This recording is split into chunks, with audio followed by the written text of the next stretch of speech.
Marc Marquez tiba di Bandara Internasional Lombok. Baby Alien siap jajal sirkuit Mandalika. Pembalap MotoGP dan juara dunia 8 kali Marc Marquez tiba di Bandara Internasional Lombok, Senin, tanggal 7 Februari tahun 2021. Marquez tiba di Lombok sekitar pukul 18.40 waktu Indonesia Tengah. Baby Alien tiba bersama tim HRC Honda dengan pengawalan ketat dari timnya dan kepolisian yang berjaga di bandara.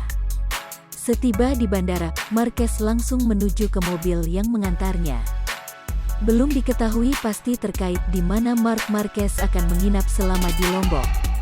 Marquez mengaku sangat senang tiba di Lombok. Marc Marquez siap tempur, pastikan jajal Mandalika. The Baby Alien Marc Marquez menyatakan siap tempur kembali dalam MotoGP 2022. Marc Marquez mengalami cedera mata akibat terjatuh dan pembalap andalan Repsol Honda tersebut sempat diperkirakan bakal absen lama. Namun jelang MotoGP 2022, dokter telah mempersilakan Marc Marquez berlatih dengan motornya lagi setelah penglihatannya membaik secara signifikan sejak bulan lalu. Marc Marquez didiagnosa mengalami diplopia alias penglihatan ganda.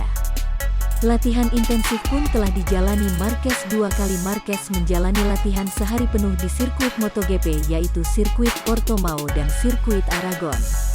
Tujuan Marquez selanjutnya, tes pramusim MotoGP sirkuit Sepang.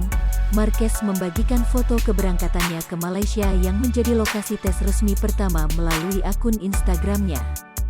Juara dunia 8 kali tersebut direncanakan tiba di negeri jiran pada Rabu, tanggal 2 Februari tahun 2022 hari ini. Tes pramusim di Sepang, Malaysia akan berlangsung Sabtu Minggu, 5-6 Februari. Dari Malaysia, Marc Marquez akan melanjutkan agenda tes pramusim MotoGP Mandalika 11-13 Februari mendatang.